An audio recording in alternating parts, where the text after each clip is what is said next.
All right, what's good, people? Welcome to Back Again, episode 111. 111, presented by Barstool Sports. We're looking forward to the games midweek and looking back at the games this past weekend. But before we do that, Troopz, how you doing, my bro? I'm pissed off. Uh-oh, what's going on now? I'm still in fucking America, blood. Oh, yeah, there we go. For people that don't know, Troopz was meant to be home, man. It caught me. Bruh. It caught me, blood. It is chasing after everyone. Son, I've been dodging this fucking shit for 2 years, blood. I've been dodging it, blood. I've been in the mixer, dodging it, blood. I was doing Ali on a motherfucker. Just ducking and dodging, dodging. It just hit me like an RKO out of nowhere, blood. And bro, yo, you see Friday night and Saturday. Jesus Christ. Saturday you were bad. Let me tell man. Bad. Yo. Let me tell man something, yeah? Yo, I don't know. You know me, innit? I don't know what it is, yeah? But whatever it is, it's real blood. Yeah?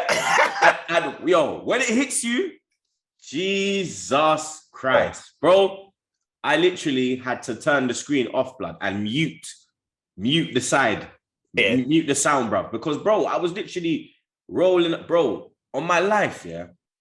If I had the sound on, yeah, you would have thought I was getting fucked, I was wanking, I was doing some sort of fruity shit, blood. Because on my life, so I was just there like,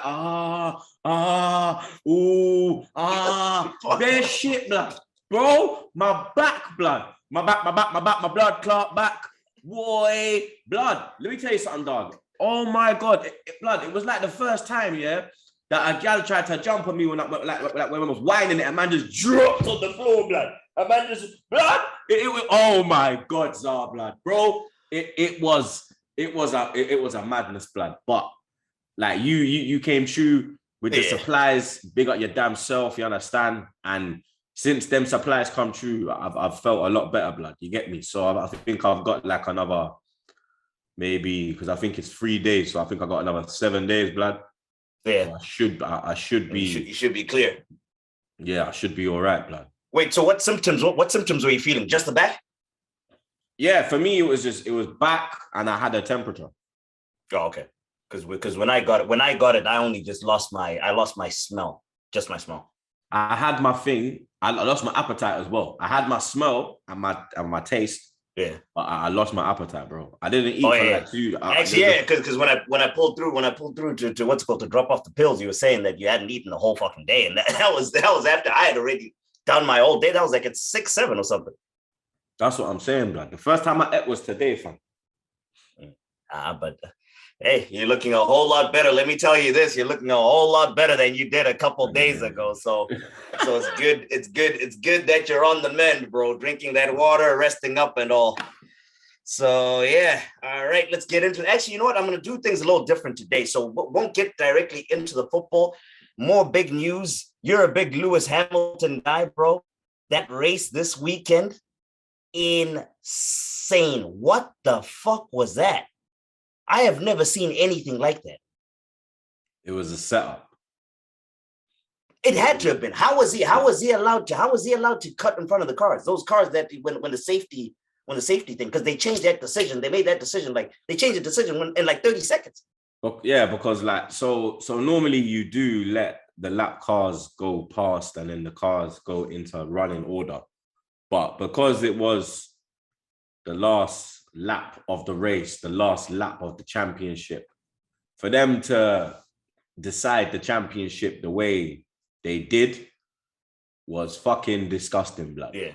And Hamilton is more of a man than me. Is better, or shall I say, not more of a man. I think he's a better man than me, as his father as well. And he's just showing how Hamilton's move, blood. You get me? I'm a Hamilton myself, blood. I'm not related to him, but I'm a Hamilton, blood. We have a class about us. We have an aura about us. We have a boss status about us, blood. We have that where we think, yo, man, are the shit, bro. Man, but then you get me. he knows how to carry himself better than me. You understand? Because my head would have gone, blood. You get me? I would have congratulated Verstappen because it's nothing to do with Max. You get me? Let's get that in. So, but with the FIA, that brother, blood, yeah, is a fucking embarrassment, bro.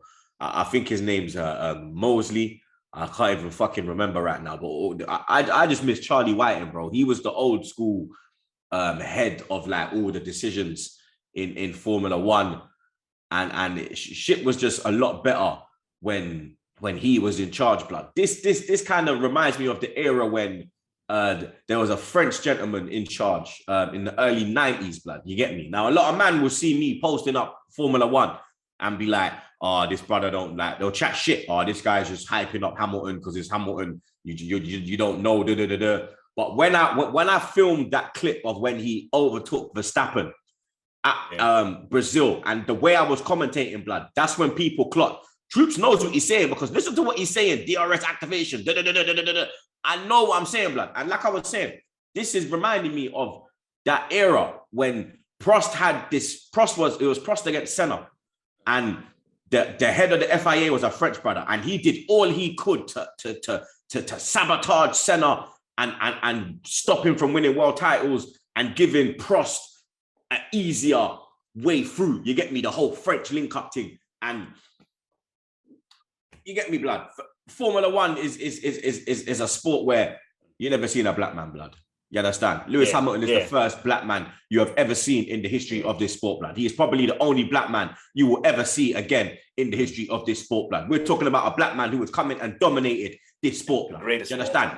Who like, man say Schumacher's the GOAT or Senna's the GOAT, but you have to put Hamilton up there now as one of the GOATs, blood. You get me? And I think it just burnt them that he was just this dominant for so long.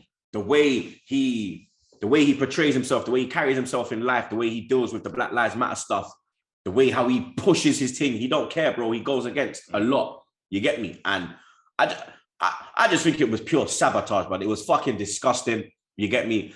Like, no problems with Max. You understand? Like, it's nothing to do with him. It's not his fault. He had the fresher tires. You know that Hamilton was on fucking tires. Hamilton's tires were like 30 laps fucking old, blood. You get me? Hella fucking tire degradation. Verstappen's on a fucking set of fucking tires that's fucking 1 lap, blood.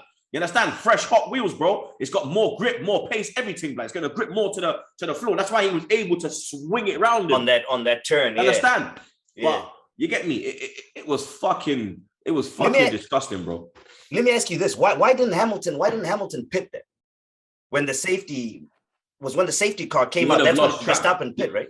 He would have lost track position. So if he pitted, he would have come out behind Verstappen, and then it would have been even more difficult. You get me? Because now you're both on fresh tires, isn't it? Okay. You understand? Wait, how long was that? So he would have lost track position because Bono kept saying that. Hamilton kept going to the radio and saying, "Yo, Bono, why have we not pitted?"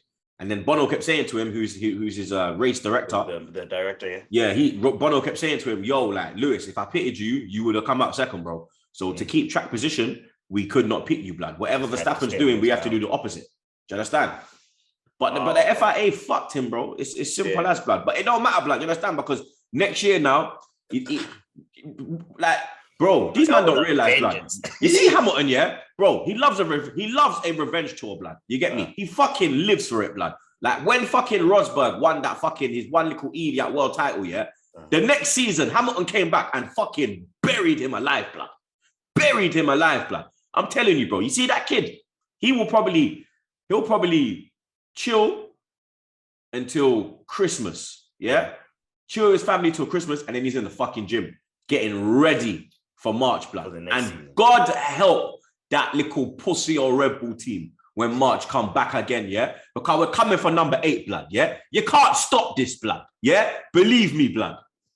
Bro, it was, and the one other wrinkle which I thought was crazy was the fact that it's his son, right? Schumacher's son is the one that caused the crash that brought out the safety car, and they tied on the 7-7. Him and the dad and all that. That shit was. I was going.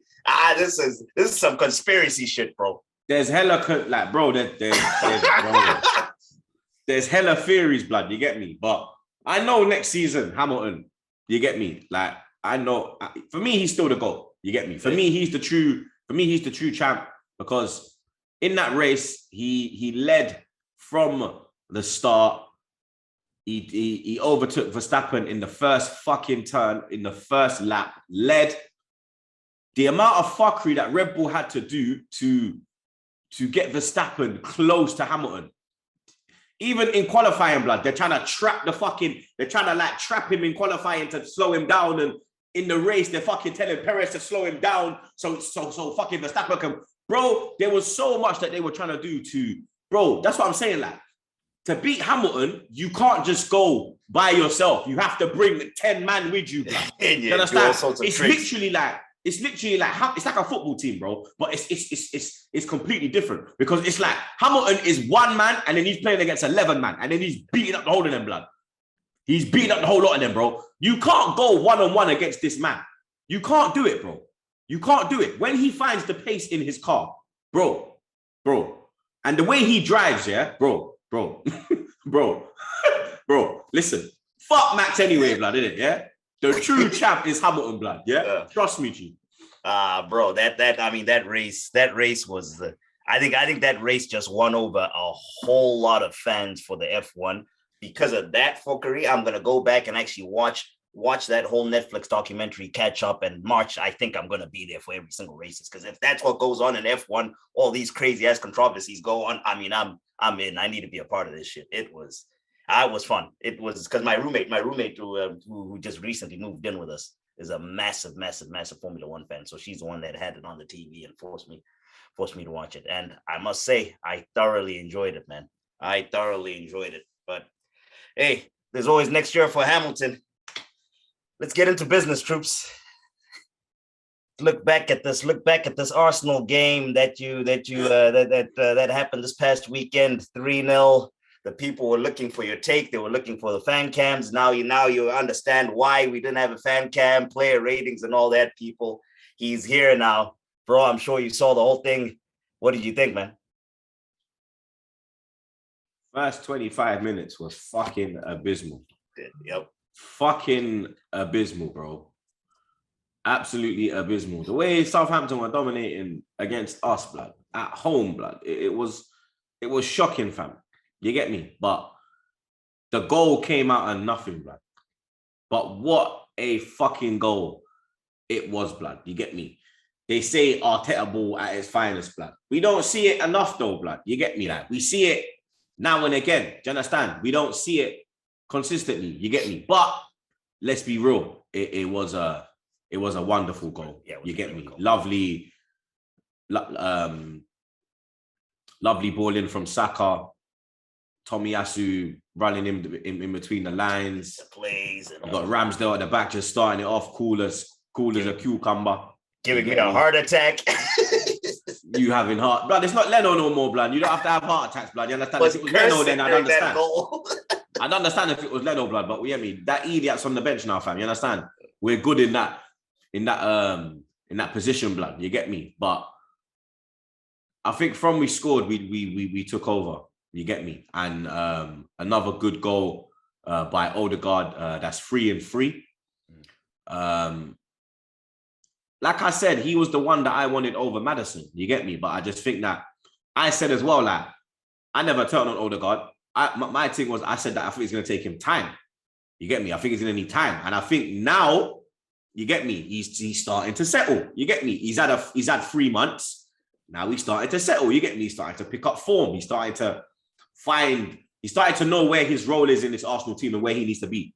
You get me? And I think he absolutely bossed the game. I think he dictated it. I think he was pressing well from the front. Tomiyasu, again, solid as a fucking rock. You get me? Absolutely solid. Gabriel, congratulations on the news that you're going to be a father. Lovely finish. And big yourself up doing the love heart for Marv, blood. You get me? I don't know if you clocked that in the celebration. Oh, but, I saw it. I didn't realize that was the. I know Marv has the love me, hate me campaign thing. Oh wow, that's awesome. Yeah, man. And he's a fresh ego guy. I know. Yeah. You get me. So big up Gabs every time for that as well, blood. You get me. But He almost had 2. Yeah, blood, you get me. He was unlucky. His momentum took him. His momentum from that header made him drop offside, blood. You get me? Yeah. Because he fucking flew, and blood. It was just offside too. But he fucking flew. You get me? He fucking flew, blood. But I was just disappointed that Pepe never got more minutes, blood. You understand? To see him only get 9 minutes when you're 3-0 up with 60 minutes gone, you know that you got a midweek big game against West Ham. You thought maybe, you get me, bring off Saka a bit early, but you get me. We know Arteta's feelings on Pepe, but Aubameyang. Let's talk about it, bro. What's going on here? The big news on that day was he was not in the 18. He was not in the 18, and it's just come out that he had gone back to France to go try pick up his mother, and I believe it was confusion. So he did come back on time, but it was confusion with the corona rules and all that. Yeah, I'm looking for the facts. I actually got the facts, man. Let me just... Where the fuck is it? Okay, here it is. So Aubameyang made it back in time for training. Yeah, on time, yep. Showed up to Conley. He didn't know about the COVID. He didn't know about the new rules. Yep. Which is understandable because they're fucking changing them every minute. Boris Johnson ain't got a fucking clue what's going on, and he fucking runs this shit, blood. So how the fuck are we gonna know, blood? You get me? This motherfucker was doing a speech, and he couldn't even find his fucking speech in front of him, blood. And then the fucking dickhead started talking about Peppa Pig. Has anybody been to Peppa Pig World before? This is the man that runs my country, Tsar, blood. This is the man that runs my country, you know. Peppa Blood Clark Pig. Peppa Pussy Clark Pig. Last week I asked the question, is the pig's pork? No, is the pork's pig? What is it? Is the pussy's pig pork? It's the pig's ass pork. Do you understand? Like, bro, do you understand? It's fucking unbelievable. But he was sent home by Arteta. Arteta decided to make it a problem and make it public through interviews and the media. Now, what's your take on that situation? If he's made it back on time, why has he dropped him? If he's made it back on time. So could he have, here's the thing, I don't know the UK COVID rules. Could he have picked him? I don't know. Could he have picked him? That's the thing. I'm not because there's one rule, because there was one when it said players have to turn up 48 hours before the game, and there was one when it said players can turn up on the day. But he turned up to training, not the game. So he didn't miss training like they first said. Yeah. First thing was the training sessions he did miss, he had permission to.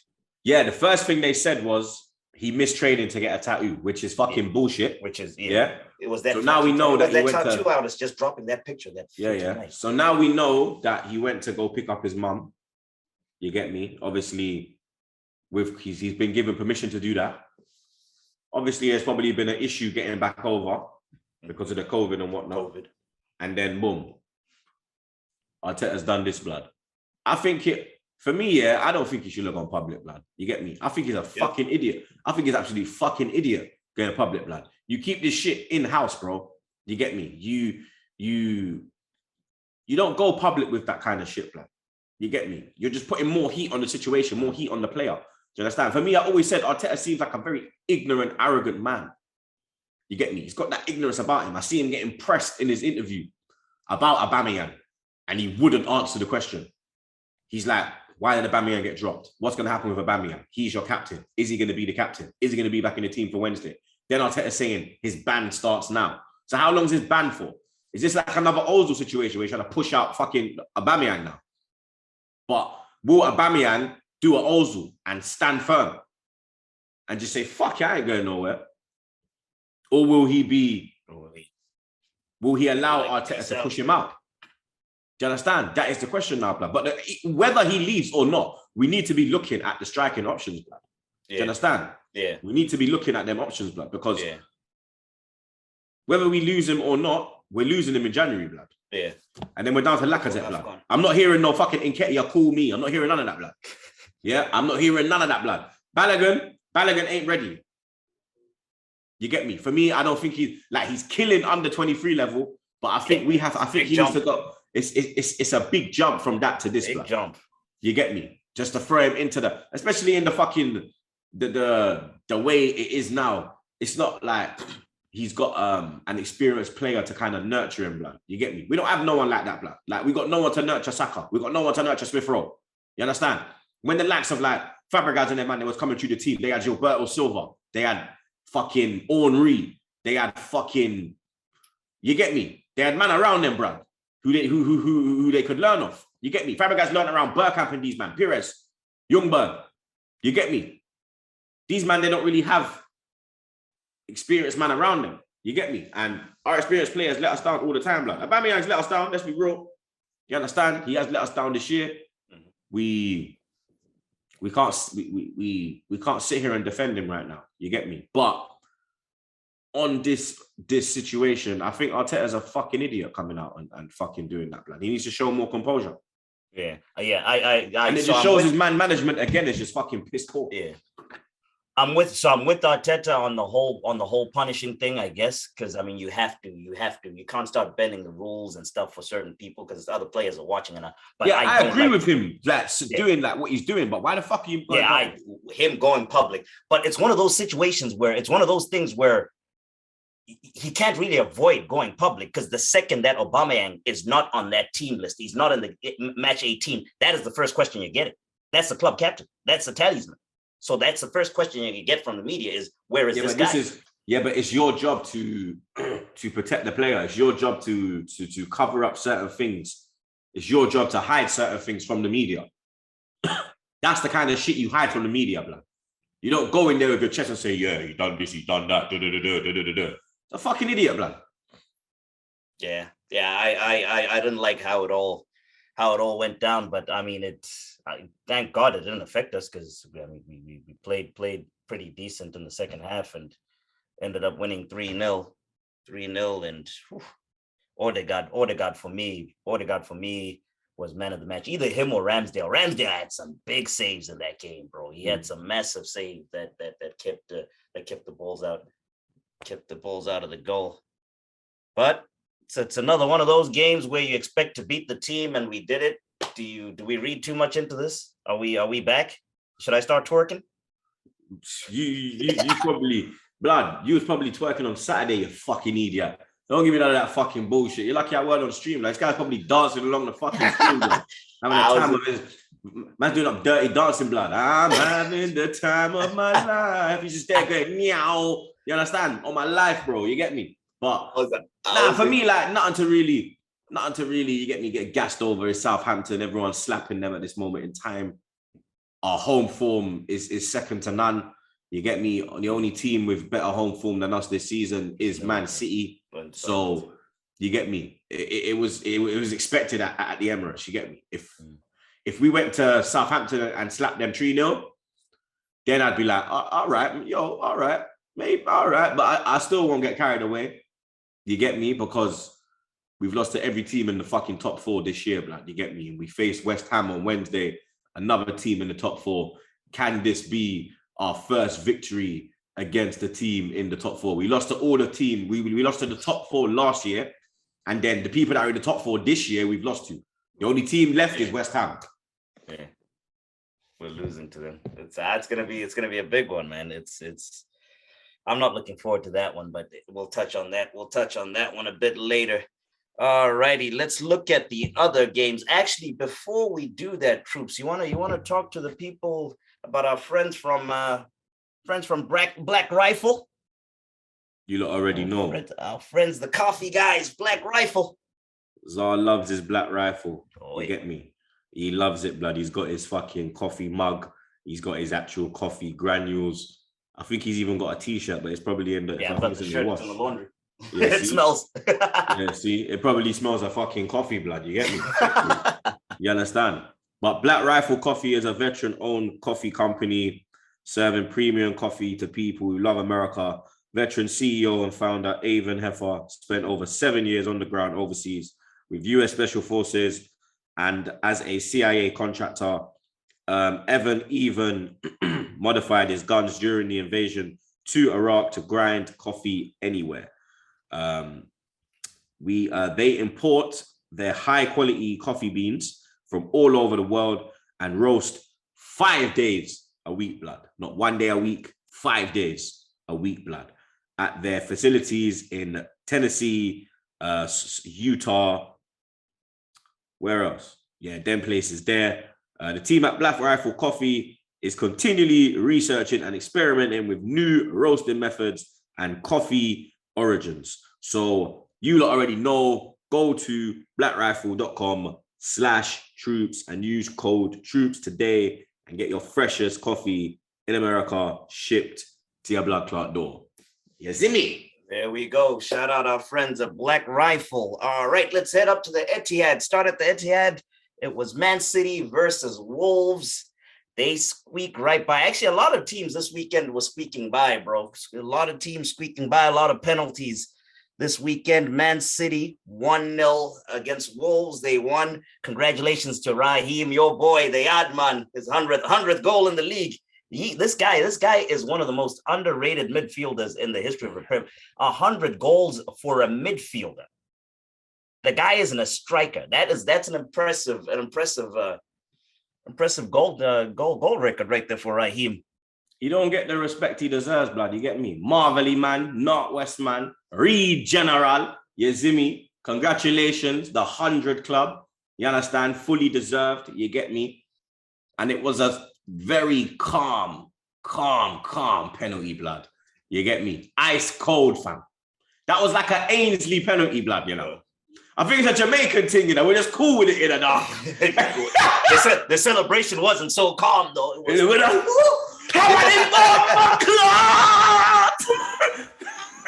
That's what it was probably saying, blood.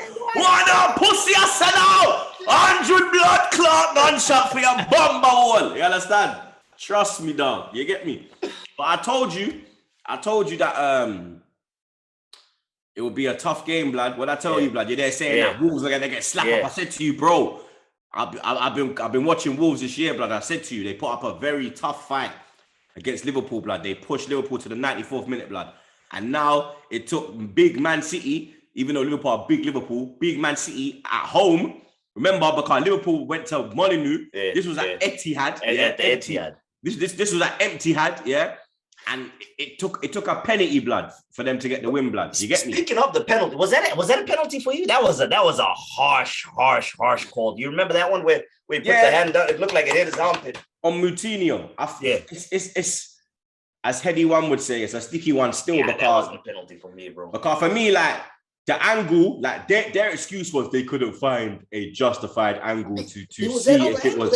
But then on Match of the Day, Gary Lineker found it in one angle, blood. Yeah, there was the one angle that he showed.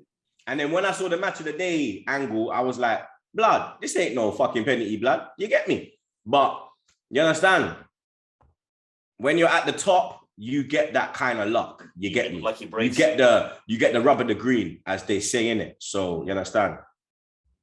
And of course, my boy that I promised to be on his ass, the $100 million man. Did you see that tap-in that he missed? I think it was across from, Sterling would have had an assist across from Raheem Sterling. Open goal. He skies the tap-in.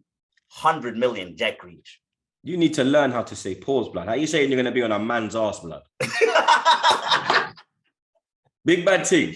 I didn't even realize I said that. I'm going to be on his ass, 100 million. So you're going to be on his ass for 100 million. Yeah? So it takes 100 million, you'll do that, yeah? Say nothing's up. I didn't even realize that just came out because I am on him. Jack Grealish is when Pepe, I point people back to when we got Pepe. Pepe, I saw the first game people already I saw your tweet about that. I saw your tweet about if it was Pepe, Yeah. Grealish and I'm right. Grealish is having a tough time, blood. You get me? And I'm right. And like I said, but he's not getting played in his position. He's a false. He's not a false nine, blood. You get me? Like Pepe, he has to adapt to the style of Pep. You get me? And only top players can adapt to it. I think he can.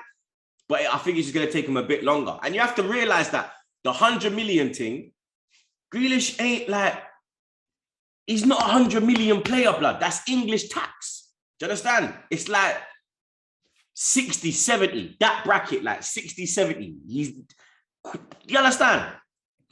Everything you've said right there about Grealish, I could say and was said about Pepe, and people did not want anything about that. We try to tell him that he's coming from a different league. I still defend Pepe. I'm just saying people in general. We try to tell him that he's coming in from France. It's a completely different league. They were like, nope. We try to tell him that the price tag isn't his fault. They were like, nope. But Grealish somehow he gets away with it. Not with me. But you know there's the Arsenal agenda as well, blood. Yeah, that is true. That is true. Everybody just hates Arsenal. But yeah, no, I mean, City squeezed by, luckily 1-0 right there, that tap in, the penalty, the controversial penalty that looked like it hit the armpit. And yeah, let's go on to Chelsea, another team that kind of squeaked by too. Leeds went to Stamford Bridge. That game ended 3-2. Rudiger is the biggest shit house in the fucking league, blood. Bro. You know who he reminds me of? Who? Martin Keown. just being annoying as hell, getting under people's skin. Bro, he is just, you see Rudiger. Rudiger is a defender from my generation, blood. Yeah. Rudiger, he should have played with like Campbell, John Terry, Ferdinand, Vidic. He's that kind of centre-back, blood. A lot of these men are fucking soft, yeah? And one thing I give to that little fucking troll, yeah? He's a piece of shit, blood. You get me? We have to say it as it is, blood. He's a piece of shit, yeah? But, yeah, he knows how to get under your skin, blood. He knows how to rattle you. And if you're on his side, he will go to the death, blood. Yep. Did you see how he ran at full time? Brother, Donny was moving like, whoa. Man ran the whole pitch, blood. Blood, I saw Leeds, man, like, yo, Rudiger, allow it. They were shook of him, blood. Bro, but for me, that wasn't a penalty that he won. In the last minute. Which one? He won both of them. Which one? The second, in the last minute, the one that won the game. Okay, the last one, okay. You see him like that's a click one, right? Way back then. Yeah, that was not too. He did bring him down. Leeds scored some great goals, bro. Do you understand? That's the Bielsa that they talk about. You get me? The flowing football in between the lines, the interchanging, the speed in transition from defense to attack. Rafinha, blood. Jesus Christ, blood. He's another. That's something. Like, man are talking about Calvert-Lewin and this and that, bro. No, Rafinha. Rafinha's one that people should Rafinha. Yeah, there's two Premier League players that I'm like, yo. But one of them, how old is he? 1 minute. Not Rafinha. I'm talking about the other one. I'm gonna tell you his name in a sec. Let me see how old he is. Because it's his age that worries me, blood. But I'm like, bro. Rafinha. How old is he? That left foot is educated, man. That left foot of Rafinha's has all sorts of degrees, PhDs, masters. It has it all. Yeah, that's an Antonio. But Antonio's 31 now. You understand? Oh, Mikel? Yeah. Antonio's he's same age as Abby. You get me? So that's what kind of pushes me off Antonio, his age, innit? You get me? But Rafinha. How old is Rafinha? Rafinha is probably 26, bro. Let's see how old Rafinha. I actually don't even know how old Rafinha is. I have no reference. Yeah, 25. Yeah, I told you. It's 25. Oh. You get me, blood? For me, we need to be fucking going for Rafinha, blood, before he ends up at the wingers. Yeah, blood, before he goes somewhere else, blood. You get me? He's a fucking baller, blood. That scored, that Gellhardt kid too. The commentators were very excited about him. Apparently, he's a good young baller too. Apparently, he's jumped ahead of Greenwood. Yeah, you know our boy Sam. Yeah, Sam's at Leeds, isn't it? Reminds me of our boy Sam that came to watch us do the Back Again live show. Oh shit! Greenwood showed up. Sure. Yeah. Jorginho, cool with the 2 penalties. I mean, that guy, he's back. He missed a couple for Italy, but now he's back. Chelsea 3-2. Very lucky, man, with those to get those penalties. But hey, as he said, those good teams, you get those breaks.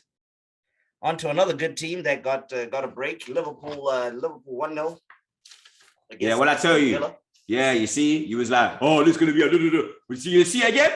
Emi Martinez, bro. Martinez kept them in that game. Martinez had a day.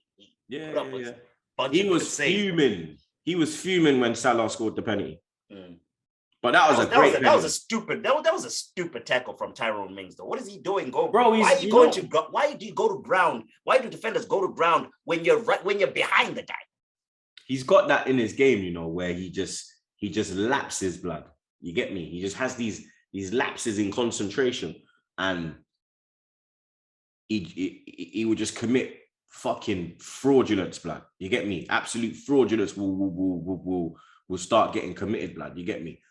To be honest, I don't know how I know Ben White's not been fucking electric, as you Yanks say, this season. But I'm sure he's been fucking better than Tyrone Mings, blood. And Mings is in every fucking England squad. The England squads, yep. You get me? Like, Mings is my guy on that, but let's be real now. Like, you get me? Man's thing is to talk the truth, blood. You understand? And for me, Ben White's had a better season than Tyrone Mings. Yeah, what's his name? Gareth Southgate seems like he has that thing where he just doesn't even care about, how you're playing form-wise, whatever. He has the core group. For example, Maguire and Harry Kane could be off form all season, but then they're automatics for him. But yeah, no, I thought Emi had a phenomenal game. Big up Gerrard though. He got a great reception going back to his home. His home stomping ground. You get me? Probably was hoping he was hoping he was leaving there with a win. Yeah, the villain. I'm telling you, when you go back to your old ground, what you want to do is win, blood. Yeah, now Stevie G is doing great things at Aston Villa there. The English fans watching, I'm not drinking milk. Yeah, these Yanks put their fucking water in a milk fucking jug, blood. What the fuck is this shit, bro? Do you understand? Like, water's supposed to be like that, bro. You get me? Like that, blood. Yeah. These pussy holes put it in a milk carton, blood. Do you understand? Like, I'm surprised Harry Kane's not on this, blood. Like, missing. Have you seen Harry Kane? Like, we should put his face on there, blood. Do you understand? Right there, blood. You get me? Do they still do the milkman deliveries in the UK where the milkman comes and he drops the milk off at the door and stuff? I missed that. I used to the little glass bottle. Man run. Bro, I ain't gonna lie, blood. We used to rob the milkman when we were kids, fam. I'm not gonna lie, blood. Bro, when he used to park up, yeah, he'd have like orange juice, hot cross buns. We'd grab it and run, blood. That was breakfast before school, fam. Are you fucking mad? I used to run the milkman. Poor guys. We used to do the croissants, beer, blood.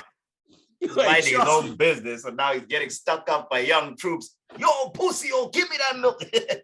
Man's gone. That fresh orange juice. Don't piss me off. All righty, on to Man United. They went to Norwich, and again, another penalty, another 1-0 penalty. They got by Norwich. Ronaldo scored that. Most boring game I've ever. I fell asleep during this game. Bro, great save from De Gea, the Pookie shot. Oh yeah, that was fucking hit that from the top of the bar. Bro, that was going in, blood. That was a fucking unbelievable save, blood. It hit the bar, right? He saved it onto the bar. Yeah. Now he tipped it over. There we go. You keep saying Arsenal are back. I think De Gea's back. You think so? I think De Gea's back, bro. What do you mean? If you look at him this year, yeah. But the problem, you can't, because look, this is the thing. Man United have got some beatdowns this year, yeah. Yeah. Like the 5-0 against Liverpool and all that. But the goals were not De Gea's fault, blood. Do you understand? It's a bit like when they tried to put heat on Ramsdale when he was conceding a lot, but none of them was his fault, blood. They were just goals, and the defense is just fucking shit, blood. Bingo. You get me? That's it. With De Gea, I think it's the same thing, blood, where the defense is shit. And when the goal goes in, it's a goal, blood. It's a good goal. For me, he looks a lot more like himself this season than he has in a long time, bruv. Because he looked like, to me, he kind of fell off. But this year, I'm seeing him make them saves where I was like, fuck, yo, you understand? No, you're right about that. Because what game? I believe it was the Liverpool one. Way it should have been way worse, and he was just on fire. It's his defense that's going to sell him out because he's gonna. I mean, he has no defense, so he literally, it's just him. He has to save like 20 shots a game, whereas if you only have to save like 4 or 5, then you can get points that way, as opposed to having to rescue your team every single thing. But yeah, I mean, he has been playing well. That is for sure. All right, that guy Ronaldo again, blood. Yeah, does this? He's like, no, shut up, me here, and then he fucking boom. Squid bang. Game, blood. Squid Game at its finest, bro. Donny's just got Man United like that, blood. Yeah, it's without him, they are literally nothing, man. Without him, they are literally nothing. That's probably Solskjaer's. That's probably Solskjaer's best ever signing. Oh, Ronaldo. That wasn't that given to him by Ferguson, because they said, they were like, yo, no, you can't go to City, so we're gonna come in and get you. But I guess we'll give it to Ole by default.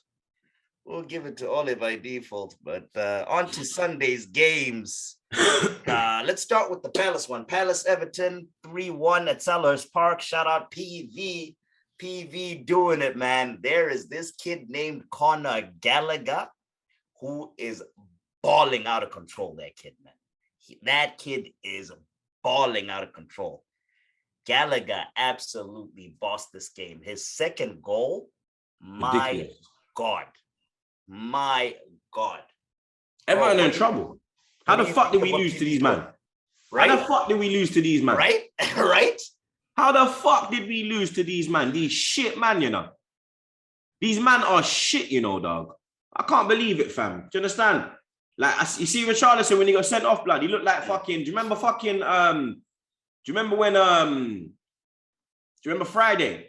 Yeah. Do you remember when fucking Debo pulls up and then he robs, the guy that he knocks out in his eye? Oh, yeah, then he, with the black eye, he leaves him with the black eye with the chain. Do you remember when he robs his chain? Yeah, rips the chain off. Do you remember when he runs back to his car like? Yeah, and he's crying, yep. Tell me Richarlison did not look like that when he came off the pitch. Don, he was there like, I was like, is this Don gonna cry? Is this Donny gonna cry? Is he gonna cry, blood? Like, pissed on the bench, bro. Bro, I couldn't believe it, blood. I started cracking up, bro. I said, Donny proper looks like my man that got rasped up in Friday and he runs back to his car, blood. That little brought down yellow car, blood. Oh my days, blood. I couldn't believe it, fam. But Palace totally deserve it, blood. You get me? Yeah. Patrick Vieira's got them playing some fucking serious football, blood. They're so much fun to watch, bro. Bro, and it's ridiculous because the man's been there for how long? And the man has a philosophy already, blood. And a style of play, like 6 months. He's like less than 6 months. More power to Vieira, blood. You get me? Because the better he does, is the better for us, bro. You get me? Because if he's managing and he starts to really start making his name in the managerial world, he's got to come home, fam. We got to go on for him. Yeah, nah, he's doing wonderful things, man. Nah, that Palace team I really enjoy watching. Just want to give a shout out. But I mean, look at that though. Look how that's the thing about. That's another thing, like just quickly before we move on. Yeah, no, that's fine.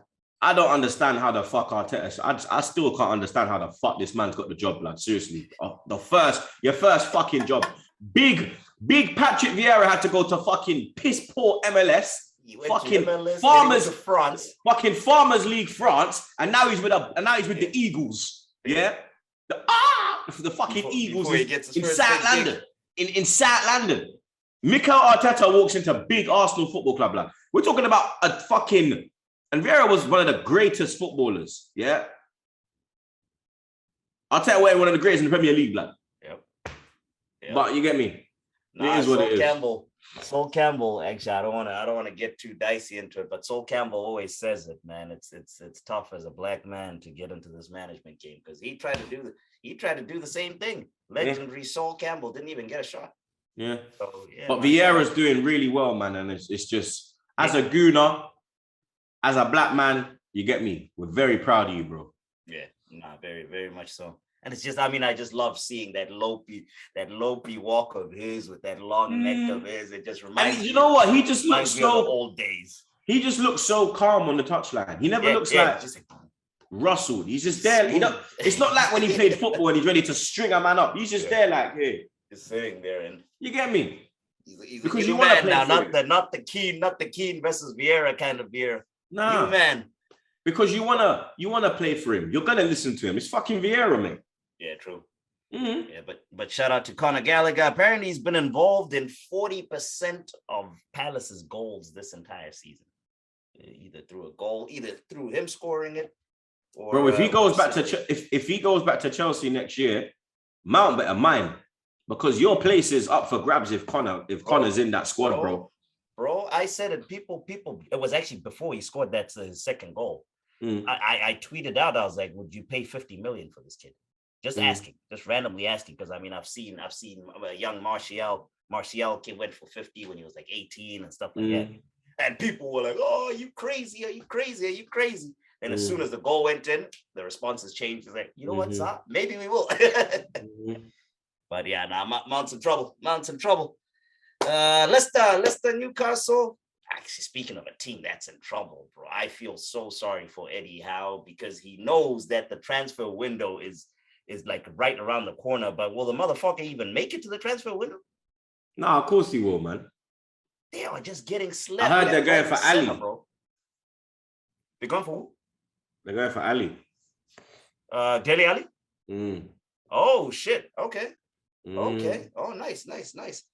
Yeah, man. It's I don't know if those billions are gonna work if you can't win a game at all. Big up Mads as well, blood. He done the heart as well when he scored. Yeah, he's another fresh eagle guy. The man them have been repping this week, bro. Yeah. It's good to see, fam. You understand? R.I.P. Marv, man. You know what? It's crazy. So Marv really did touch a lot of lives, huh?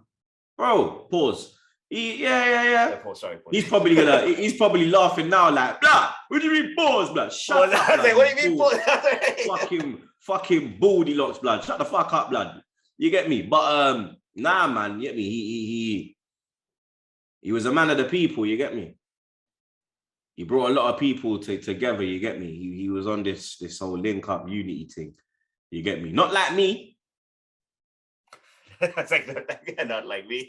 You get me? But I not just, like you at all? Nah, I just do my thing, you get me? I just do my thing, you get me? Marv is a let's get the people together. Yeah, blood. But Leicester, as he said, Leicester 4-0. James Maddison involved in every single one of the goals. What a game by him. It was an absolute masterclass from the guy. His passing was good. He got himself a goal. Tielemans scored two penalty. What was up? Tielemans got two. Yeah, two. The penalty and the one way he got the pass from Madas. And who scored that? Oh, Patson Daka did the backflip and all that. That's his first Premier League goal. Oh, really? Yeah, I think so. Oh, because it was Europe that he scored. Because Premier League, he hasn't even. That might have been his first start too, right? In the Premier League. I'm not sure. Premier League, he hasn't started. I don't think he started because it's been Vardy. That's been starting. But they didn't need Vardy on fucking Sunday, boy. Yeah, true. And then before it was Kelechi, when Kelechi was still playing well. I don't know where he is now. I think he's injured or something. But Kelechi and Vardy. He's probably injured. But nah, James Maddison, absolute baller, man. Great game from him. Then last game of the weekend, last game on the list is the West Ham versus Burnley, 0-0. What a game from Nick Pope. The fact that West Ham did not win that game, did not score, Nick Pope was on fire in that game, bro. It was no goals, but he was saving. You got a comment on that, or on the you see the West Ham Burnley one? Blood, I fell asleep in that one, bro. Yeah, it was just Nick Pope. Nick Pope just saving everywhere. But people, that's the games that were played this past weekend. We ended the weekend in 6th position. we go into the midweek fixtures starting at 6. And yeah, as we said, we're playing West Ham. So since we're playing West Ham, Troopz had to make a call to one of the West Ham. Would you call him a West Ham legend? Yeah, man, because I definitely would. I mean, he got them promoted back into the Premier League from the Championship. He consolidated them back as a Premier League club. He was part of the last team to ever beat us at Highbury, and he was part of the first team to ever beat us at Emirates, blood. So he's well respected in the West Ham fan base, blood. So I put him out there. So for those that haven't been able to figure it out based off those nuggets that Troopz dropped about the man, it's of course friend of the program. I mean, I'm sad I didn't get a chance to meet him. We follow each other on Instagram. So when he watches this, Anton, I'm sorry I missed that. But Anton Ferdinand, ladies and gentlemen, chatting with Troopz.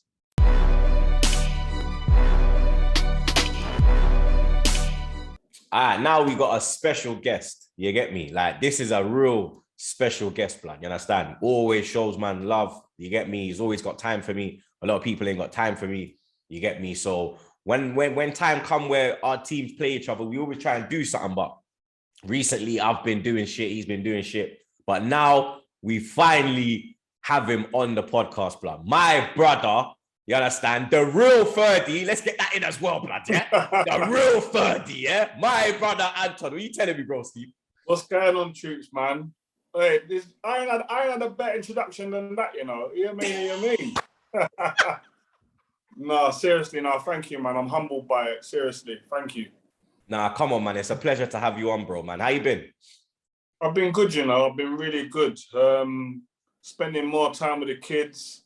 You know, I told you my new nickname, Peter Griffin, bro. Family guy. That's me, bro. That's what I'm on. I don't be putting on weight like him, though, you know. Never that. I'm doing CrossFit at the moment with a trainer named Rob. Swear down. Yeah, in Raleigh at the moment. How long you been doing that? I've been doing it 4 months. And what, you enjoying it? Yeah, mad hard though. Ooh, I do it at like 5 o'clock in the morning, bro. Mad hard. Ooh. Right. How's the football club going as well? Football school, it's going well, you know. Ferdinand football group. You know what? For me, it was the best times of my life playing in it. Playing grassroots football, playing with my friends. That don't happen a lot now. Like, a lot of the kids get taken young into academies, you know, but I wanted to try and bridge the gap between the academy and Sunday league, you know, and the gap is massive, if I'm honest, in it. But it's also not just about the kids, it's about the parents as well. The parents need educating as well, because you see it a lot. Kids have got talent, but what's hindering them is their parents, you know, living their dream through their kids and putting too much pressure on their kids and coming to their games and trying to coach from the sidelines. At Ferdinand Football Group, we love encouragement. As parents, you encourage your child all the time. We want that. We welcome that. But when it comes to the coaching, leave that to the coaches, because essentially that's what our coaches are paid to do, you know. And I think that's the education for the families in terms of going into an academy side, and academies not taking their son or their daughter because their parents too outspoken. Their parents speaks too much on the sideline, because I've seen it happen, you know. I've seen it happen a lot. So it's an education for children and it's an education for the parents. But the most important thing for me, and our hashtag says it all, it's everybody's game. There's no discrimination at FFG, and it's everybody's game, you get me? No, that's because you've been pushing that for time. You get me? That it's everyone's game and everyone's entitled to play. You get me? No matter of the race, gender, whatever. You get me? Mm-hmm. So it's good to see that your thing's going well, my bro. You get me? Thank you. But the big stuff, you get me? you always come with chest blood. You understand? You know why as well? Yeah. Because when you was with them man there, yeah, I remember you gave man 3 in a row. You understand? Yeah. Like, we used to have problems against you lot, but in recent years, the games have got closer, but you haven't beat us since I think it was that Rice 1-0, January 2019. But this year, West Ham are a different kettle of fish. I'm glad you're saying it, Troopz. I'm glad you're saying it. I don't have to say it. I'm glad you're saying it, you know.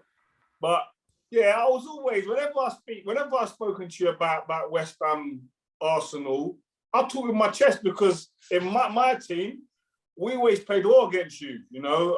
Being in a team that was the last team to win at Highbury and the first team to win at Emirates, I should be able to talk with my chest, surely, off the back of that.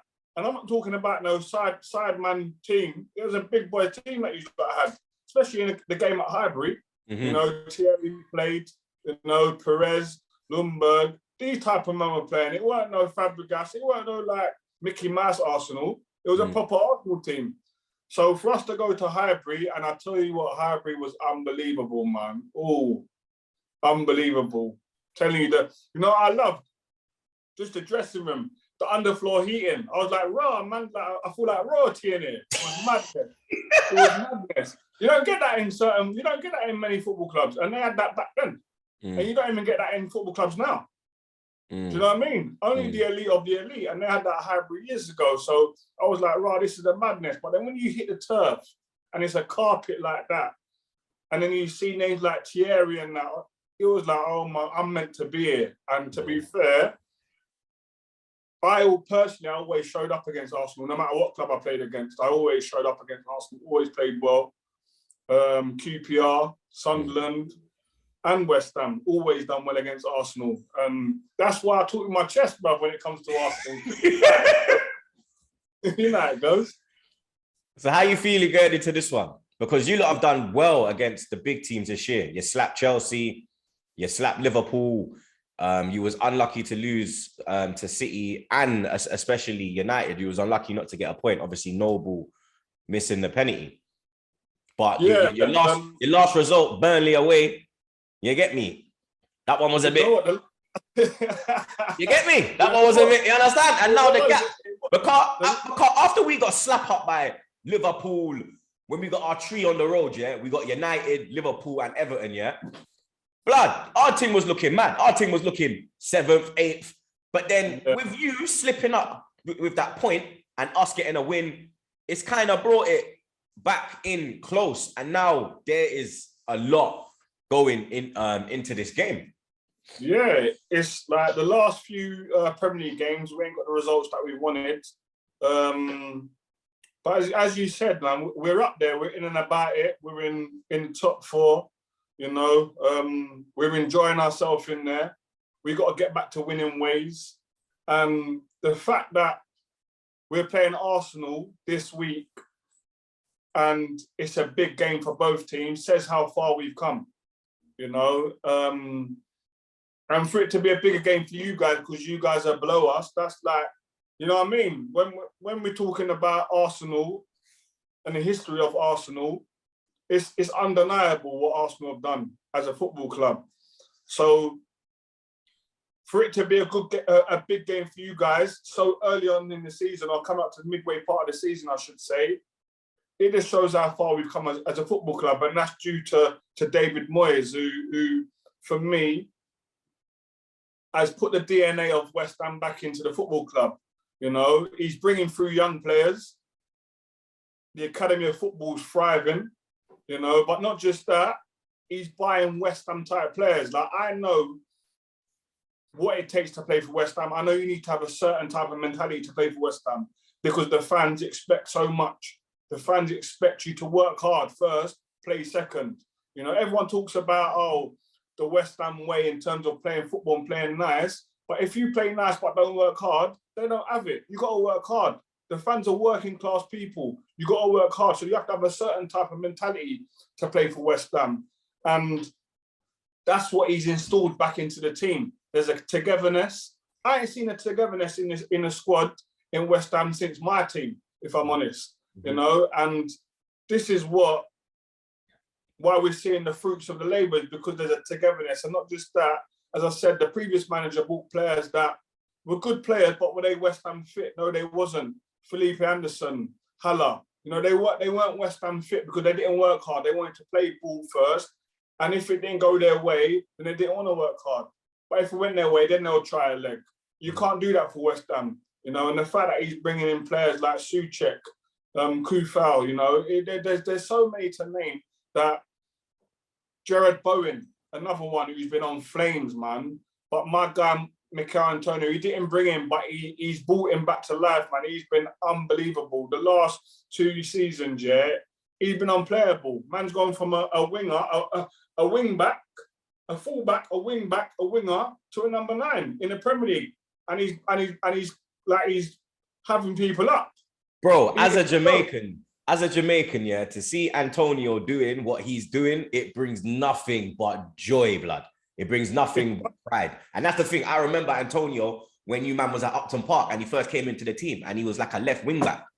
And he was ripping it up. And then gradually they pushed him forward and then Moyes has put him into the middle. But how has Moyes turned it around like this? Because this is his second spell. His first spell went left. How has he come back? And it's like the flipping, you know when you're dying and they zap you, doo-doo. It's like he literally come in and doo-doo, moving like Undertaker, some resurrection business, revenge tour. How has he done this?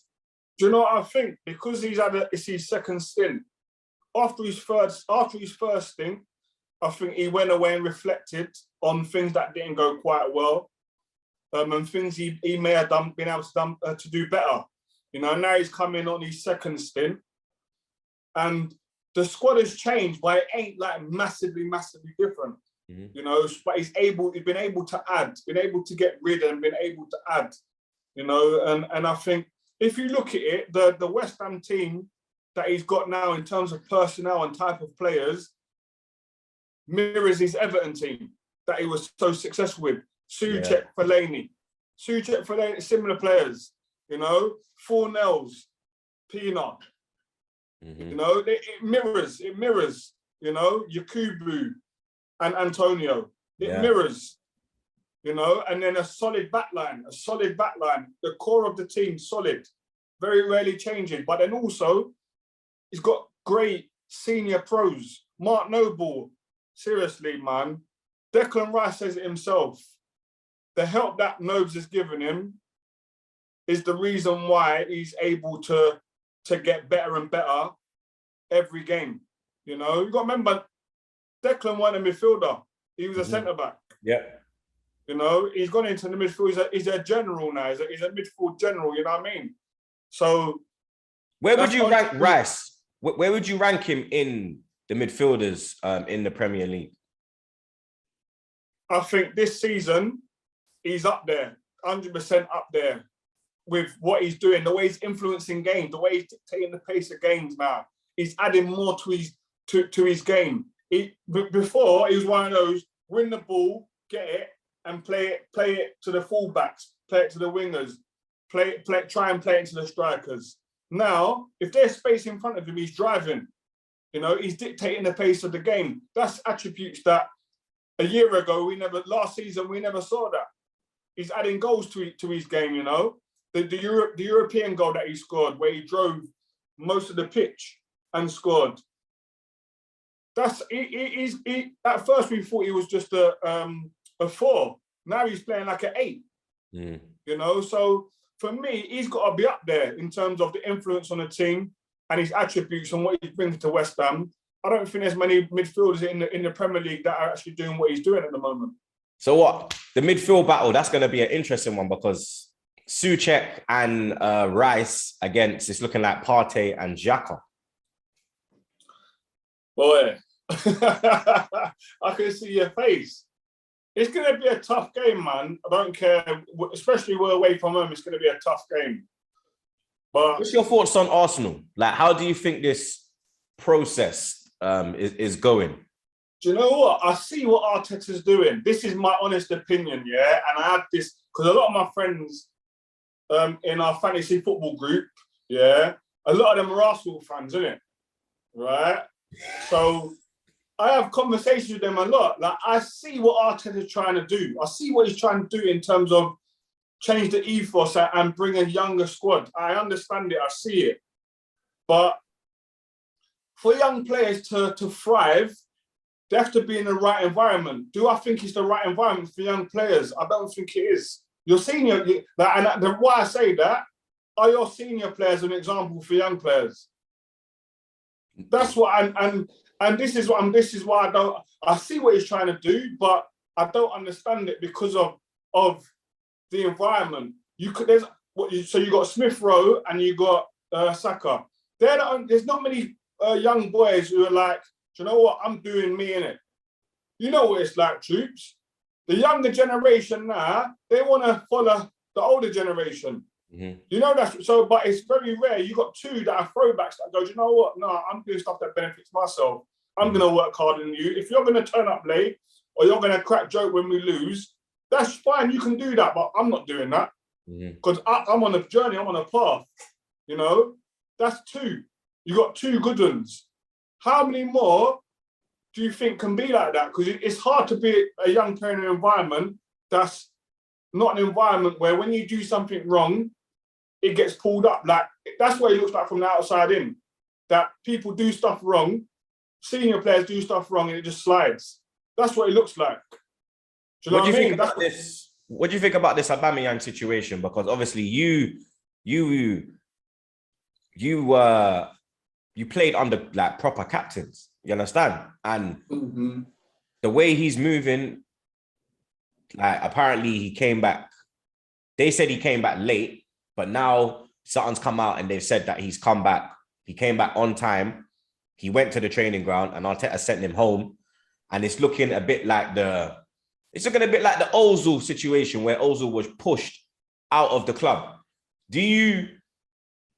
Whose side would you be on? Would you be on Arteta's side? Would you be on Aubameyang's side? Do you think Arteta was right to come out publicly as well? Like me personally, I think he should have dealt with that in-house.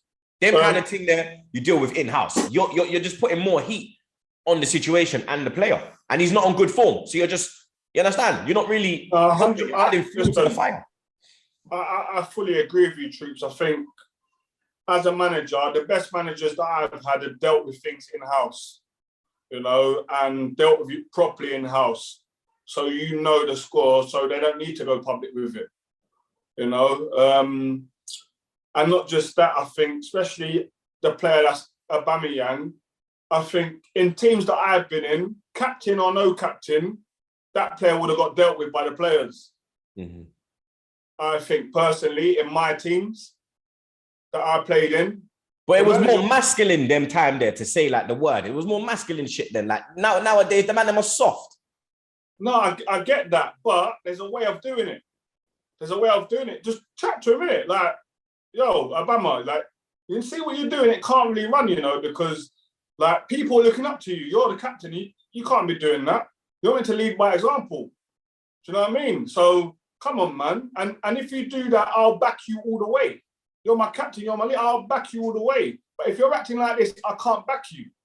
That's the way that I would have approached it personally. You know, because not just that, I know as if I'm in the squad, I know I need him because he's one of their best players. So I would tell him about himself and say, listen, Obama, you're taking liberties, but come on, you're our captain. You need to lead by example. And what you're doing right now ain't the way forward because you're losing respect and you're losing it quickly. That's the way that I would have dealt with it personally. Like you just got to look at Jordan Henderson, for instance, you know. Yeah, because you played with him at Sunderland. I knew he was going to be this guy.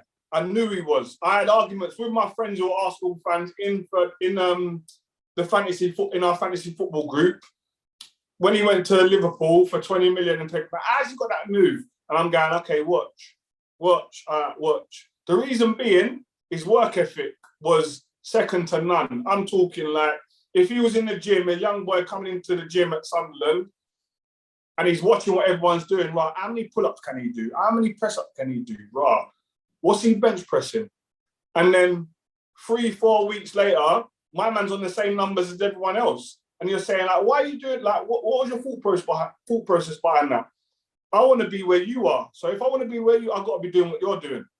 That's the way he saw things. And that was his work ethic, you know? And you look at him now in the Liverpool team, and when you look at a captain, yeah, it's easy to be a great captain or the best captain when you're the best player in the team. It's easy because you gather respect straight away because you're the best player. He's not the best player in that Liverpool squad or in that Liverpool team. There's players that are doing mad stuff. Salah, VVD, you know what I mean? They're doing big things. But the respect levels that they have for him because of the way he conducts himself just tells you what type of person he is and what type of captain he is. And I think that's one thing that Arsenal are missing. Would you strip Aubameyang of the captaincy? Boy, it's hard. Who would you give it to, though? Because this is the thing, like, who would you give it to? Because Tierney's the only one that I could say right now, yeah, but he don't play week in, week out. You have to give it to someone who plays week in, week out. You know what? If Thomas was partying hard, he could have a shout, but my man, he's not partying hard at all. Do you know what I mean? And see, when you signed him, I was like, "Raw, this is like a big statement," you know? Yeah. Because I watched him in the Champions League quite a bit in previous season. I watched him live against Liverpool at Anfield for Atletico, and he was an absolute joke. But I don't know, man. I ain't seen that Thomas Partey yet. If I'm honest, that's a great point. Who do you give it to?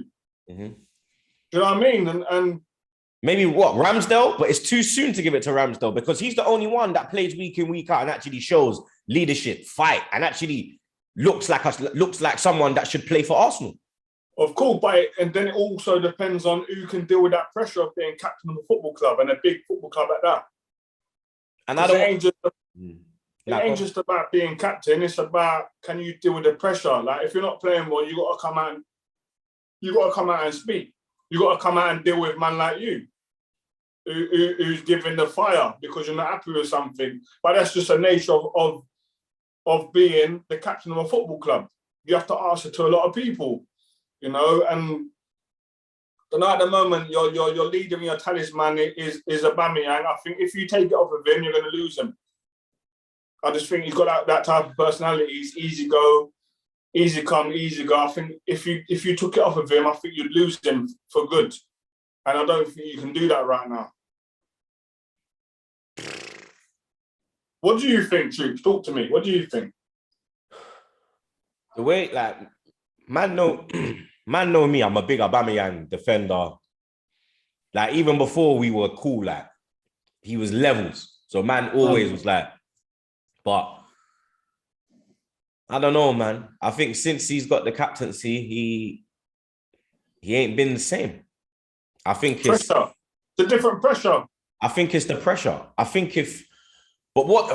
don't know, man. With what you just said now, if you take it off him, you think he'll leave the club. That's kind of I don't know, man. I don't think because he's not. He can't leave straight away, but I think you'll lose him in terms of, like, I think his head will go. Yeah, you lose his head. I think that's what will happen. I think he should be stripped. I'm not gonna lie, because like he's not leading on the pitch. He's not doing no job on the pitch right now. He's not scoring goals, which is his job, and he's not leading by example because he's the captain. He ain't doing nothing right now. He's out here just doing his own thing.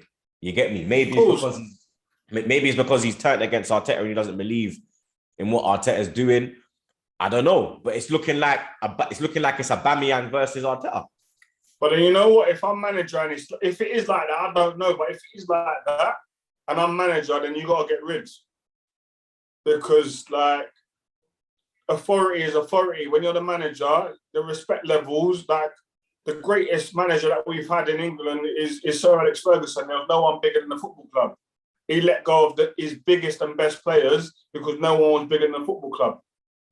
Do you know what I mean? And he was the football club as the manager. It's him. He's the football club. No one's bigger than him. And he made people aware of that and he made people know. So I'm looking at it from that point of view. If I'm Arteta and it's like Arteta versus Aubameyang, then there's only one winner that I see that will be for the benefit of the football club. Boy. But then where do you go? This is the whole thing. Where do you go? Who do you go and get? Because there's not, like, you look around there, yeah, and it's like there's, what top strikers are available right now? Not many. There isn't. There isn't many. That's what I'm saying. There isn't many. Like, I have this talk all the time when we talk about defending. I have this chat all the time when we talk about defending and stuff. And when I was playing, the amount of, I swear we spoke about this last time when I come to the FIFA thing with you. I was like, see today, the strikers today compared to the strikers when I played, they're nowhere near it. They're nowhere near it. Even the Yakubus, the Antoine Fortunes, the Odin Wingies, they're better than a lot of the man in the top teams in this Premier League today. Do you know what I mean? Like, there ain't many strikers out there I can't see, other than the elite. And at the moment, unfortunately, Arsenal ain't getting them. That's a fact. That is a fact. The only ones like Calvert-Lewin's all right. You got you lot got Valencia. I mean, must say Valencia. You lot got Antonio. Yeah. Don't even talk about him because he ain't going nowhere. He ain't going to Arsenal. He's the only one that I look in the Premier League and I'm like, Antonio's the only one. Antonio is the only, like, because Kane, he's fell off. He's gone. It's like, who's out there in the Premier? No, that's the madness. And I beg you stop saying Antonio because he's not coming, he's not going to your gaff. So I beg you stop. Imagine, wait, like, let's just say we got 4. You get me? No, he's better off being at West Ham right now. Let's have it right. He's better off. In your heart of hearts, I know it's hard for you to say, Troopz. Yeah. He's better off. The direction of where the team's going, he's better off being at West Ham right now. He's loved. He's playing every week. He's the king. He'd be loved at Arsenal. Why change that? He'd be loved at Arsenal. He's got to start again, though. He's got to start again. No, but do you know what it is as well, yeah? It's no disrespect to West Ham. It's your chance at, like, one of the big hitters, isn't it? Yeah, but we're a big hitter, Troopz. Come on. Yeah, but it's like, but we're Arsenal, blood. I know we're kind of washed right now, but we're still Arsenal, blood. We're still Arsenal, you know. You get me? No, I get it. But from my experience of playing, I wish I would have stayed places where I was enjoying it, everything, rather than. Do you regret leaving? What club do you regret leaving? I wish I never left West Ham at the time that I did, but then I wish I didn't leave Sunderland at the time that I did either. You know, weren't you in that Sunderland team that won 3-0 at Chelsea? Yeah, no, I actually didn't play that game. I was coming back from, I was nursing a hamstring injury. I was on the bench that game. I just come back from a hamstring injury. But yeah, that was my team. My Sunderland team is the highest finishing Sunderland team in the Premier League ever, I think. Yeah, that team was dangerous. That had Jan, Zenden. There was a couple hitters in there. Darren Bent up top. Yeah. Yeah. Like, we had some good players. We had a good squad, man. Like, and not just that, it's hard to see Sunderland where they are now, but it was like, we just, like, my objectives of why they signed me, I achieved them. I ticked them off. That's what I'm proud of. You know, I left there with my head held high because I was brought there to make them a sustainable Premier League team, not a yo-yo club. Because before that, they were a yo-yo club. Up in the Premier League, down in the Championship, up in the Premier League, down in the Championship. Roy Keane kept them up the first year, and then it was my job he brought me as my job was to keep them in there again and keep them as a sustainable Premier League club. And I achieved my objective by doing that. And like I said, finished in the top 10 in my third year. So listen, I've done my job there, but I wish I never left at the time that I did. I wish through my conversation with Steve Bruce and Steve Bruce saying I would never get another contract whilst he's the manager, that kind of forced my hand, you know, and I was in the last year of my contract. So that forced my hand and I had to leave. But I sit here now and I probably think I should have just backed my ability because I knew I was good enough. I knew I was a good player. but I never. And as I said, he forced my hand with the comments that he said to me. But they're the two things that I wish I probably didn't. I wouldn't have done. That's mad, man. Man, like Brucey Ball. Yeah. Do you know what? He gets a lot of stick, yeah. And me and him didn't see eye to eye at times, or on many occasions. But as a manager, in terms of like tactical stuff, like, and making sure his team knows what they're doing on the pitch, he was up there, you know. Like he left no stone unturned in terms of there was no grey areas. If you knew what you knew what you had to do. Do you know what I mean? And for me personally, I like that. I prefer that responsibility, so that if I didn't play well, I look myself in the mirror. I didn't play well because I didn't play well, not because I've got an excuse. I didn't know what I was doing. Like the team weren't set up properly and all that stuff. Because you know, it's like footballers look for excuses. That's what human being in terms of footballers. That's what we do. That's a given. But he made sure you could only look at yourself, and I really like that about him. As much as we didn't see eye to eye, that's one thing that he done. I'll give you an example for people that are watching to put it in layman's terms for people. So when you're playing, if say for instance you're playing fullback, you're playing as a fullback, yeah, and your wing is in front of you. Your winger, when defending, looks after their fullback, yeah, and me as the fullback looks after their winger. When the fullback overlaps, normally you'll see a changeover where I would say the fullback, I'll take the fullback and you stay with the winger, so it's less running for that person to do. But there can be a confusion. If you don't talk well and you don't talk early enough, there can be a confusion. That's why a lot of people get done off the ball, because they don't speak. Yeah. He would say, especially against the big teams, no. The winger marks the fullback and there's no changeover. You stay with them. So there's no confusion. I don't want to hear, oh, he didn't speak early enough and now we've conceded a goal. No. Your job is you stay with him. So it was there, black and white. You stay with him, that's what you're doing. That is your job, and that's what you do. And to be fair, I like that about him. And as I said, as much as me and him didn't see eye to eye, we had mad arguments. So that type of stuff I really liked. Let me get your prediction for the game. Do you know what? I think it's going to be 1-1, you know. We're not scoring much at the moment, but we're not conceding. And there's a lot of stuff going on at your club at the moment. I'm not sure what Arsenal's going to turn up. We got our form at home is dangerous though. I think only Man City have better form than us at home this season. We're defending well though, man, at the moment. And to be fair, we've got quite a few injuries as well, which ain't helping us. I was going to say that as well. Have you got any doubts going into the game? We got injuries. We got injury. Ogbonna is a massive miss. You know, Johnson. Mm-hmm. He's looked good. He's looked good. The young right back. He's looked good. You know, we got injuries, man. Kurt Zuma's injured as well. Yeah, that's a big miss. It's a big miss. Two of the main centre backs out. But then we got Dawson, who's come in and done really well. We got Issa Diop, who's very good. I think you were linked with him a few years ago as well.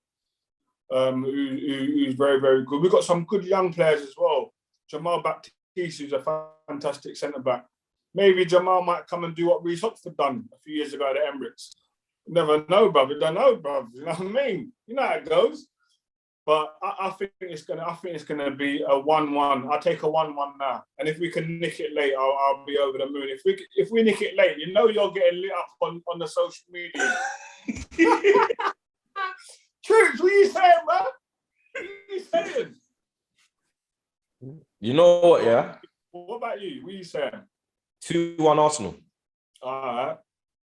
Because it's at home. If it was at Olympic Stadium, it might be an L. You get me? I'm not gonna lie. It might be an L because we ain't traveling well right now. You get me? But what's saving us and keeping us like where we are is the home form. No, I get you. I get you. That's what I'm saying. If we was at home, my prediction would be different. I'll be saying I'll be going full out 2-1 West Ham. But I'll take a 1-1 draw. And if we can nick it late doors, I'll be happy. Jared Bowen, I'll be buzzing. Blah. I'll be buzzing. Hopefully not. You get me? Hopefully not, blood. Listen, if we do, yeah. Blood, I'm turning off my phone on my life. I'm blocking you on WhatsApp on my life. Yeah. I swear down, I'm blocking man. You know what? You know what's mad? At the moment, the table tells us we're the second best team in London, bruv. It's just brilliant, isn't it? Enjoy it. The best team in London. What are you saying, bruv? Hey, enjoy it. You get me? Because if we slap you, then we're back again. No, 100%. You got above us if we. But like I said, us as West Ham fans, we're not expecting to be there. We're enjoying ourselves being there. Do you know what I mean? That's why it's nice. I can joke with you about this and banter you because listen, we're not expected to be there, but we are. Yeah. And whilst we're there, we're gonna enjoy it. 100% we're gonna enjoy it. Every West Ham fan, we're gonna enjoy it. We're gonna speak our mind because people are ready to speak. People are ready to cuss us when we're down the bottom. So whilst we're up here, let's enjoy it. Troopz, what are you saying? What you? Bro, can you see me? You know what I mean? Can you see me from down there, Troopz? Them type of chat. You know how it go. This guy's a walla. You know how it go. But you know what? Maybe we might be level come Thursday. We might be level, or you might be just above us. But I'm just saying. I'm using that example. As West Ham fans, we're going to enjoy it. Yeah. Do you know what I mean? We're going to enjoy it. Like when we beat Liverpool, I was hammering my friends that are Liverpool supporters. But then we beat Chelsea, and I said to my Liverpool fans, "You're the only top team that gets beat by West Ham at home." It's what it is, isn't it? You know what I mean? That's just what we do. Do you know what I mean? But as I said, West Ham fans, we are enjoying it. Enjoying it. Anton, I appreciate you coming on, bro. Real shit, blood. Troopz. It's been lit, you know. I've got bare time for you, man. You know, and as I said to you, bub, I've always got time for you. It's been good chatting. Been always good chatting to you, especially about football. You know, and previously chatting about the kids and stuff. It's not just football that we talk about. We talk about all types of things. So listen, you're a real one. Keep doing what you're doing. I'm watching from afar and enjoying it, man. And God bless you. Nah, I appreciate you, bro, man. Same to you as well, fam. You understand? All the blessings in the world. And when I'm back, we're definitely linking up with the youth, them, blood, and we're getting this thing cracking. Yeah, definitely. No, man, nice. Until next time, people, you lot already know.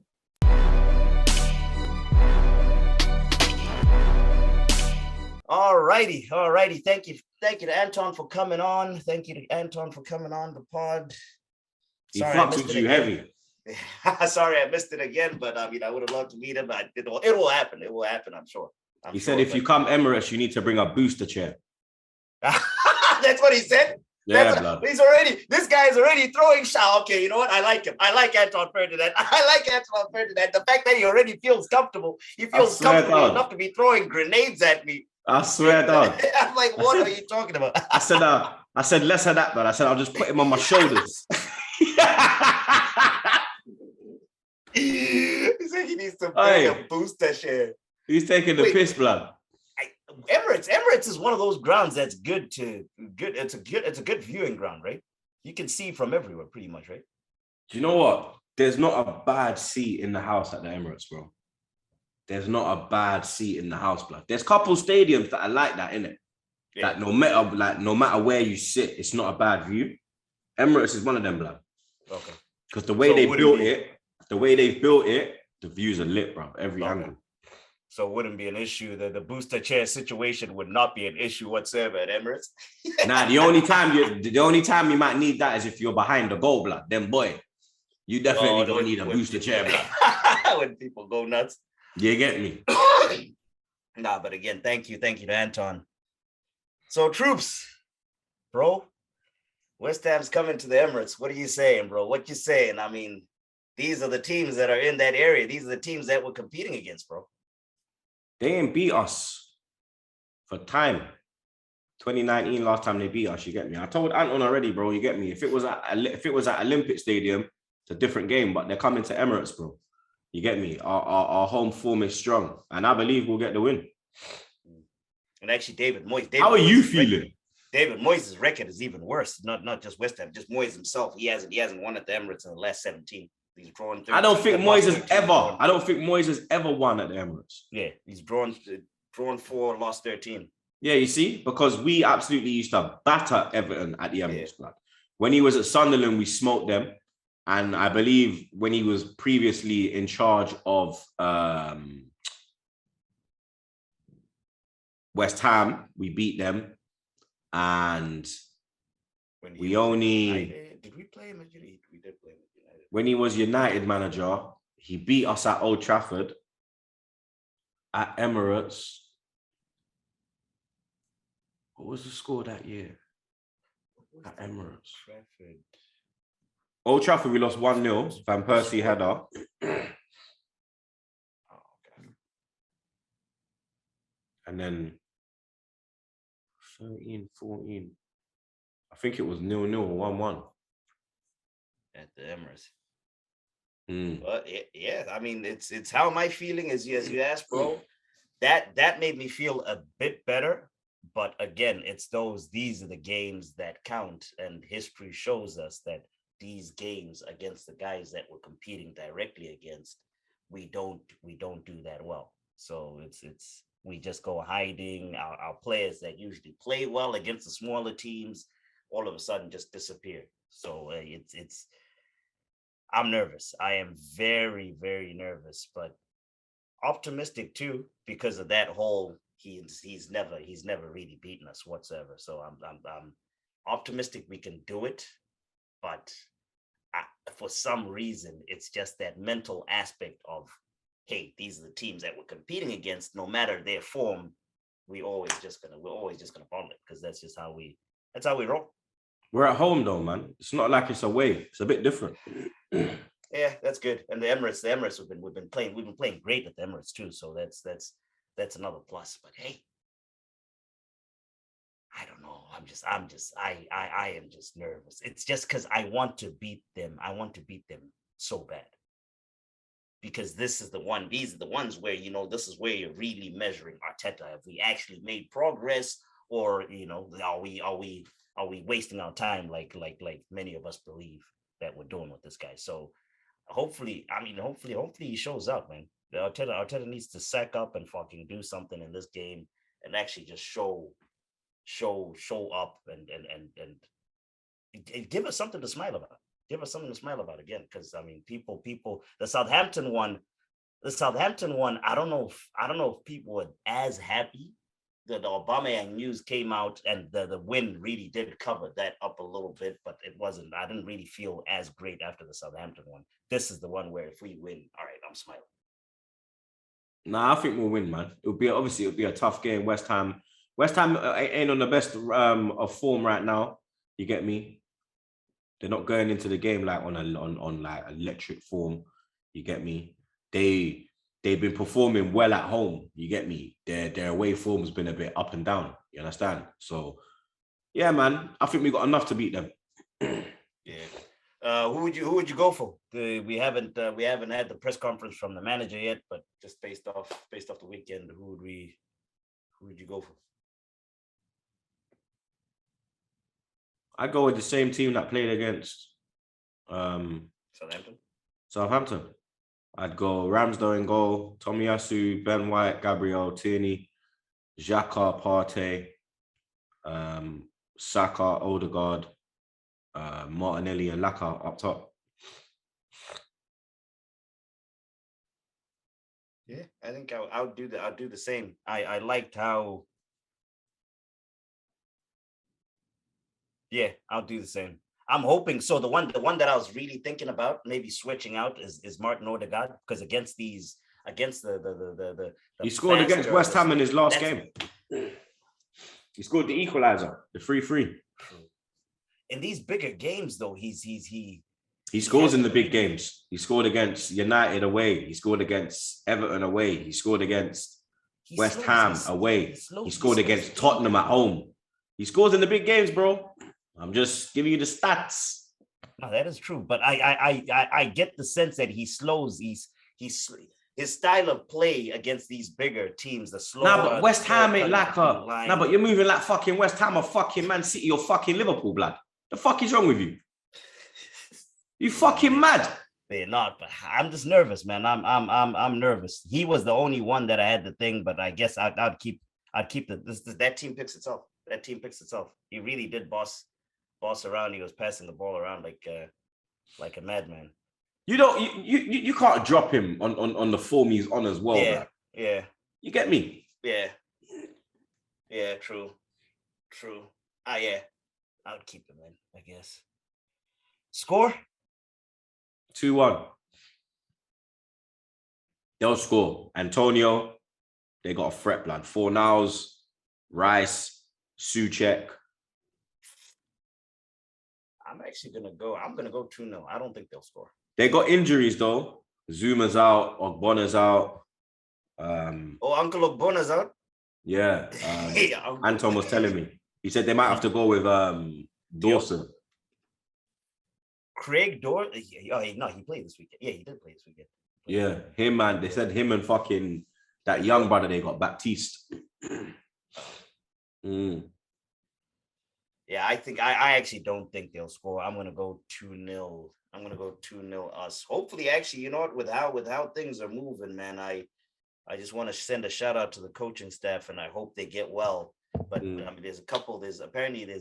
there's positive tests that popped out of Colney. It's non-playing staff, so I don't know if they're coaches or just people at the ground or whatever. So hopefully we actually get to play this game. The United game's already been canceled, and Yeah, the United the United game's been cancelled. They closed down Carrington first team operations after hella positive fucking results, blood. You get me? Also, Aston Villa as well. They've had a couple positives as well. There's actually been 42 positives from the 3,805 people that have been tested. They're putting in new emergency measures, which will increase the frequency of both lateral flow and PCR Rona tests of players and staff, face coverings to be worn when indoors, observe social distancing, and limit on player treatment time. This is also the highest number of positive results since January, which is at the start almost a year of this year. You get me? So right now it's looking mad, blood. You get me? And we already know that the United game's been called off. Yep. You get me? More games could get called off. I expect more games to be called off, honestly. Yeah, I think there is, blood. You get me? I was seeing tweets that they actually might just, they might shut down the season. Nah, I don't think they'll shut down the season. Well, take a break at least if the thing they're worried about that. But how can they take a break when it's a World Cup year? It's a World Cup year next year, blood. They need to remember this. That's the thing. Yeah. They wanted to do this fucking Winter World Cup, blood. You get me? So I guess you got the summer, right? You can push back into the summer a little bit. Nah, blood, because what about pre-season? What about time off for the players, blood? Come on, man. True. It's a mess. Yeah, the Euro last year. They had the Euros last year, blood. Half of the players didn't even really get no time with their family, no time to recuperate. You get me? And as your big man Boris was saying too, he's like a tidal wave is coming. Tidal wave of this thing is coming. So I don't know how much games we're gonna get in. But let's look at these midweek games, bro. Let's start with the Tuesday ones. Leeds is going to Man City. What do you think of that one? going to be a good game, blood. You get me? Leeds are going to want to bounce back after that difficult way they lost against Chelsea. Man City, though, you get me, blood. I just think they're on form right now. You get me? They're just ticking over. They know what they're doing. I'm going for City. Yep, I'm leaning City. I was gonna say draw. But I'm gonna go City based off how City just only got the penalty this past weekend. But yeah, City should win that. Aston Villa Norwich. Gotta go Villa. Villa will bounce back. They will put Norwich in a spliff. Mm-hmm. And then the third game. So I'm gonna go draw on that. I'm gonna go draw on that one. The third game that was meant to be that was the Man United one, but as we said, that's canceled. Wednesday, on to Wednesday's game. We play Wednesday. The other teams that play on Wednesday, we got Brighton Wolves. I go for Wolves. Wolves is away, bro. Wolves is away. I'm gonna go Brighton in that one. Brighton at home. I can see Maupai winning it. He's come back to life in recent weeks. Yeah, bro. Scoring, didn't he score? I think he scored like. He didn't score. He scored 2 last-minute equalizers. Yeah. Then on to the next one. That's Burnley Watford. Burnley. Yeah, I'm gonna go Burnley in that. Palace Southampton. Draw. That's at Selhurst. I'm gonna go Palace, Crystal Palace on that one. Then Thursday, this is gonna be a good one, I think. On Thursday, we start off the day with Leicester versus Tottenham. We don't even know if that's gonna go ahead. That's another one that's in jeopardy. Yeah, because of all the flipping results that flipping Tottenham have had. Jesus, I didn't see any of the Tottenham. I didn't see any of the Tottenham COVID. Oh God. Oh, I haven't seen any of the Tottenham stuff. I thought they were still in problems because when they got hit up last week. But if that game goes ahead, I'll go for Leicester. So as of now, it's still on, yeah, because there's no even on the related news. I don't know why there's no. COVID. Yeah, I'll go for Leicester. Yeah, I'm gonna go Leicester too if it goes through. Another good one. Actually, Thursday's got some good games. Chelsea Everton. Chelsea. Everton a fuck, bro. Then last game of the midweek slate, we got Liverpool Newcastle. Liverpool, man. Yeah, Liverpool easy. And yeah, that's it. So we are playing on Wednesday. Nah, blood, that's not it, blood. For midweek. That's not it. Oh, I thought you meant that's the end of the show, blood. Oh, no. Okay, go on. Shit. Now you see, now I'm in my own head. I'm trying to think of what I missed and should have added. The fraudulence, the corruption. Oh, the draw. What the hell was that? Bro, you tell me. So I've been saying for years that UEFA are corrupt, yeah? And now people are finally fucking seeing, blood, for their own fucking eyes, blood. How the fuck in 2021, yeah, are you getting a Champions League fucking draw wrong? These men are trying to fix games, you know. In front of billions. What do you mean millions? In front of billions, not millions, billions. Bro, so when the first draw came out, yeah? First draw. I actually had the screenshots too. The first draw was Benfica were drawn against Madrid. Villarreal got Man City. Atletico got Bayern. Salzburg got Liverpool. Inter got Ajax. Sporting Lisbon got Juventus.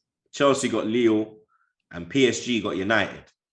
Now, imagine, yeah.